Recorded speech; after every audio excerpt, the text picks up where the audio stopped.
इतना कुछ है, आज आप आवाज उठा रहे हैं, देश का नेशनल मीडिया आवाज उठा रहा है, क्या प्रधानमंत्री जी की तरफ से एक ट्वीट इस पे नहीं आ सकता था?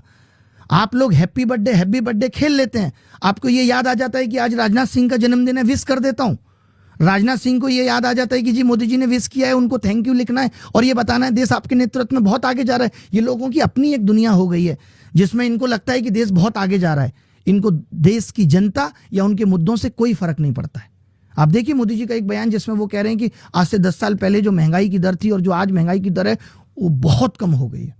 कल को ये भी कह देंगे कि बेरोजगारी जो 45 साल में हम लोग चिल्ला रहे हैं उच्चतम स्तर पे, ये कहेंगे सबको रोजगार मिल रहा है, क्योंकि जो जोमेटो में लड़का डिलीवरी बॉय का काम कर रहा है 15-16 हज़ार कमा रहा है, इनके लिए वो भी एक रोजगार है। इनके लिए वो भी रोजगार है जो कुली रेलवे स्टेशन पे सामान उठा रहा है। वो उस माँ से पूछे जिसका बेटा सामान उठा के जिसकी कमर दब गई है। फ्रांस में तो नहीं है कुली।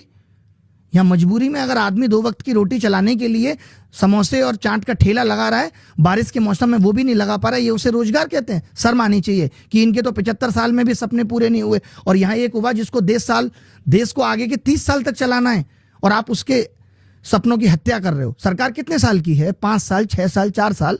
प्रधानमंत्री और कितने साल सत्ता में रहेंगे? और एक युवा जिसको आगे के 30 साल के लिए देश चलाना है, फिर आप कहते हो 2047 में भारत विकसित होगा, तो हमें रोड मैप दे दीजिए। आपने तो 2014 में भी बहुत बातें कही थी। तो विपक्ष से जो शिकायत थी वो यही थी कि अगर बंगाल में ममता जी की सरकार है तो वहां भी बीजेपी विपक्ष में है।